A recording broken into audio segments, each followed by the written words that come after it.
김어준 총수에 대해서 많은 분들이 여러 이야기들을 많이 하고 있습니다. 과거에는 뭐 그분 말씀이라면 거의 받들다시피 했는데 오늘 아침 보니까 그런 말을 했더만요. 노무현 전 대통령 우리 모두는 노무현의 유족이다 이런 얘기하면서 지금 이재명 대통령이 검찰 개혁에 대해서 대단히 미적된다는 식으로 얘기를 하고 있는 건데 아니 그런가요? 아니 검찰 개혁에 가장 뜨거운 열망과 의지를 갖고 있는 분이 이재명 대통령 아닌가요? 누구보다도 검찰의 표적이 돼서 거의 사륙을 당하다시피 했는데 말입니다. 아니, 그러니까 저는 사실 노무현 전 대통령의 그 비극적인 사건에 대해서는 우리 국민들 모두가 다 가슴 아파하는 그 사건이고 또 검찰이 무리한 수사를 통해서 그 비극적 사건을 만들어냈다라고 다 인식을 하고 있거든요. 그 실제로도 그 유족분들이 지금 다 계시지 않습니까? 근데 그런 상황 속에서 정치의 공간에서 정치인들 또 진행자들이 그 유족이라는 단어를 전면에 내세워서 어떤 정책을 설명한다? 전 이건 너무 잘못된 것 같아요. 그러니까 결국에는 우리 국민들께서 느끼는 그 추모 감정과 안타까운 감정은 그거대로 우리가 당연히 더 유지해 가야 되는 것이지만은 이걸 지금 검찰개혁이라는 하나의 시대적인 과제를 정리하는 과정 속에서 저는 왜 이런 노무현 전 대통령의 우리 국민들은 유족이다라는 말을 왜 하는지가 저는 전혀 이해되지 않고 감정과 분노를 앞세워서 선악적 이분법으로 지금 이 문제를 풀려고 하는 건데 이걸 사실은 문재인 정권 때 그런 접근법을 가지고 한번 실패를 했거든요. 근데 그 실패한 사례를 또 갖고 와서 이번에 또 한 번 실패하겠다라고 하는 것이 저는 과연 이게 이재명 정부에 도움이 되지를 않습니다. 그래서 저는 이런 식으로 하는 것은 뭐 김어준 씨가 지금 가장 앞장을 쓰고 조국혁신당이 거기에 뒤따르는 모습인데 전 이분들 다 문재인 대통령과 아주 직접적인 관련들이 있는 분들이거든요. 저는 정말 특히나 이 이재명 정부와 민주당 정치에 대해서 그분들은 손을 떼셔야 되는 거 아니냐. 저는 그렇게 생각합니다. 그 노무현 파리 했던 분들이죠. 대표적으로 김어준 총수가 그랬습니다. 노무현 전 대통령을 앞세워서 자기의 어떤 정치적 명분을 쌓아왔던 사람인데 저는 이렇게 얘기하고 싶습니다. 지금 노무현 파리하는 분들 조국혁신당과 조국혁신당에 가까운 분들 문재인 정부 때 요직에 있었습니다. 그리고 당시에 뭐 사실상 이 정부의 핵심적인 주류에 속했던 사람들이고 뭐 했습니까? 뭐 했어요? 문재인 정부 동안에 검찰개혁 왜 당신들은 안 했어? 그래놓고 왜 이재명은 검찰개혁에 지적되냐 미적되냐 이런 식으로 얘기하고 있는 건데 당신들 뭐 했어 그때? 아무것도 안 해놓고 얻어 터지기나 하고 말이야 윤석열이한테 그렇게 해서 정권 내주고 아니 이런 얘기를 할 자격이 있는지 저는 묻고 싶은 거예요. 아니 그러니까 예를 들면 지금 제가 강론으로 하나만 지적하면 수사기소 분리를 대원칙으로 이야기를 하지 않습니까? 네. 그럼 그 대원칙은 지금 나온 대원칙이 아니잖아요. 이게 그쵸. 노무현 정부 때부터 문재인 정부 이렇게 역사성을 가지고 오는 거라서 뭐 단적인 예가 문재인 대통령이 썼던 검찰 개혁을 생각한다라는 책에도 다 수기 분리 내용이 나와요. 그게 2012년도 나온 책입니다. 그렇지. 근데 문재인 정부 들어와 가지고는 수사기소 분리 원칙을 안 지켰어요. 그 대표적인 게 적폐청산한다면서 네. 윤석열이한테 특수부한테 그때 그냥 특수부를 온갖 늘려줬죠. 권력을 다 몰아줬지. 그러니까 심지어 공안부와 형사부까지도 다 끌어와가지고 특수수사를 했던 게 문재인 정부의 검찰이었고 그 이후에 윤석열을 검찰총장에 앉히잖아요. 뭐 인사검증 실패 전 이런 얘기를 제가 지엽적으로 하자는 게 아니라 실제로 윤석열이가 검찰총장 됐을 때 대검 간부들 자리가 8개가 있거든요. 그중에 7개를 특수부 출신으로 채워버려요. 아니 이런 인사를 하신 분들이 저는 일단 국민들 앞에 그때 왜 그렇게 했는지를 먼저 반성문을 쓰셔야 저는 그분들이 이거 말할 자격이 생긴다고 보거든요. 근데 본인들이 그런 엉뚱하게 수사기소 분리 대원칙이라든지 특수부에 대해서 자기들이 키워놓고 그때 왜 그랬는지에 대해서 반성문을 안 씁니다. 그래놓고 이제 와가지고 이재명 정부가 딱 들어오니까 모든 거 검사들은 다 손을 다 떼야 된다. 아무것도 하지 말아라. 지금 이렇게 얘기하고 있거든요. 아예 지금 저쪽 얘기는 아예 새남터에다가 대한민국 검사들 다 모아놓고 목을 쳐야 되는 아니 그렇게 그러자는 되면 얘기야 지금 한마디로. 아니 그렇게 되면 제가 근본적으로 던지고 싶은 질문이 뭐냐 과거에 대한 반성과 성찰도 없지만은 검찰이라는 건 두 가지 측면이 동시에 존재해요. 하나는 억울한 피의자를 만들어서 안 된다라는 정치검찰 퇴출이 하나가 있고 맞습니다. 또 하나는 억울한 피해자를 만들어서는 안 된다라는 어. 수사의 효율성을 통해서 진범을 잡아야 되는 두 가지가 동시에 오. 존재하거든요. 그렇지. 네네. 근데 보통 보시면은 정치권에서 얘기되는 사건들은 다 앞단에 있는 것들이에요. 억울한 정치 수사 이런 쪽이거든요. 근데 정작 우리 같은 일반 시민들은 억울한 피해자가 될 가능성이 훨씬 높단 말입니다. 그럼요. 근데 거기에 대한 논의 구조나 언론의 조명은 전혀 없어요. 근데 지금 문재인 정부가 과거에 잘못한 게 뭐냐?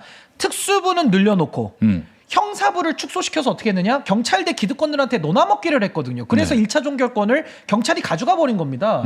그러면 경찰에 대한 수사 통제가 약해지잖아요. 네. 그러면은 경찰이 수사권을 독점했을 때 경찰이 묻는 사건, 암장이라고 표현하는데 암장하거나 부실하게 수사했을 때 국민들이 2차 피해가 되는 건데 그거 누가 보상할 거냐라는 거를 저도 걱정하고 이재명 대통령도 변호사 출신이기 때문에 이런 메커니즘을 아시는 분이거든요. 그러니까 그런 걱정 속에서 뭐 지금 형사부 강화 문제라든지 뭐 예를 들면 보안 수사권 문제라든지 네. 뭐 정권 송치 문제라든지 문재인 정부가 어그러뜨려 놓은 잘못된 경찰대 기득권들에게 논아먹기로 팔아먹은 그 부분까지도 정상화 시켜야 검찰이 정상화되는데 지금은 보십시오.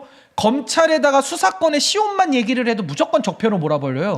이 선악적 이분법에 빠져 있습니다. 거기에 노무현 전 대통령의 유족이라는 말까지 쓰고 있기 때문에 저는 이런 식의 논의 구조는 매우 적합하지 않다. 그래서 저도 대통령님께서 지난 이틀에 걸쳐서 책임과 권력이라는 걸 그리고 개혁할 때는 정말 핀셋으로 조심스럽게 개혁을 해야 된다는 이 두 가지 글이 네. 나온 배경이 지금 제가 갖고 있는 이런 문제의식과 굉장히 맥을 좀 같이 하는 걸로 보인다라는 생각이 듭니다. 그러니까 이제 대통령께서 이렇게까지 얘기했으면은 예. 예, 좀 대통령의 의중을 정확하게 이해하고 그 문제가 뭐였습니까? 문재인 정권 때.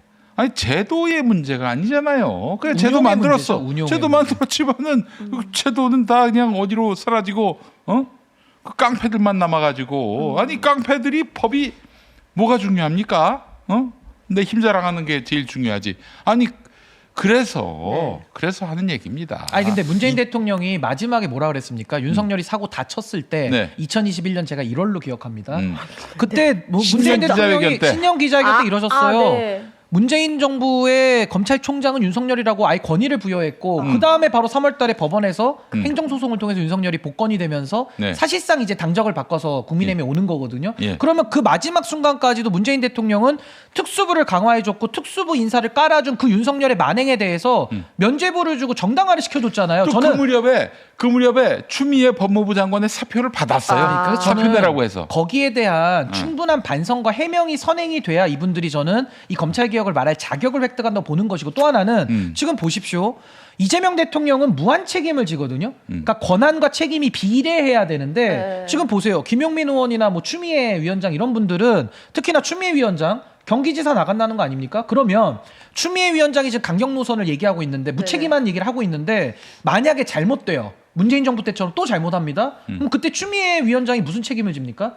아니 대통령은 이재명 대통령이고 추미애 위원장은 경기도지사 가서 이제 도정할 거거든요. 예를 들자면 그럼 도지사가 무슨 책임을 어떻게 지는데요? 뭐 도지사 사퇴할 겁니까? 그때 가서? 그러니까 이거는 본인들이 책임지지 못할 일을 지금 무책임하게 국민들을 상대로 이상한 언어들을 갖다가 지금 퍼뜨리고 있는 거예요. 저는 최소한의 문재인 정권의 그 수기분리 원칙을 무너뜨리고 특수부 중심으로 키워온 윤석열에 대해서 권위를 부여해준 문재인 대통령과 같이 일을 하신 분들은 최소한의 반성과 성찰이 전제되지 않으면 지금 이 검찰개혁의 논의에 대해서는 손을 띄시라. 저는 그분들이요. AI 정책 얘기하는 건 제가 안 막아요.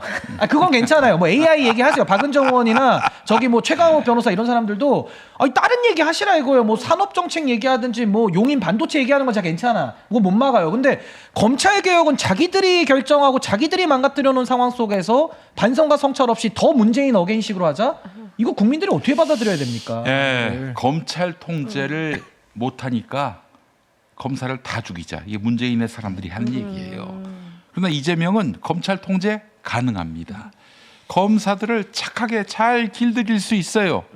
이 차이입니다. 문재인은 못하지만 이재명은 그게 합니다. 다르다는 거예요. 그게 달라요. 근데 다르다 그러면은 또 갈른다 그래. 아니 다른 게 어떻게 갈르는 게 돼요? 아니 네. 서로 차별이 되는 거고 예를 들어 누가 의사가 수술하다가 칼을 쓰잖아요. 근데 예를 들어 어떻게 강도가 칼을 가지고 사람을 죽일 수도 있잖아요. 네. 그럼 이제 우리 사회에서 공론화를 합니다. 모든 칼은 위험하니까 다 회수하자.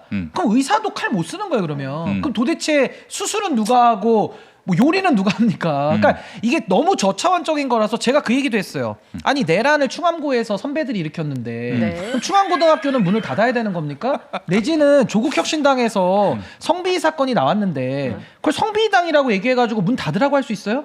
저는 그런 말을 해본 적도 없고 생각한 적도 없거든요. 근데 지금 검찰에 대한 논리는 사고친 검사들에 대한 핀셋 교정이 아니라 그냥 검사 니들은 다 문 닫으라는 겁니다. 그럼 도대체 소는 누가 키우냐? 거기에 대해서 좀 책임 있는 논의와 답변이 이어져야 되는 거 아니냐 그런 생각이 듭니다. 그 페미니스트들 보세요. 그 성비위는 주로 남성들이 저지르니까 네. 모든 남성은 잠재적 성범죄자다 이런 얘기를 하고 있잖아요. 이게 대화가 어려워지죠 그렇게 되면.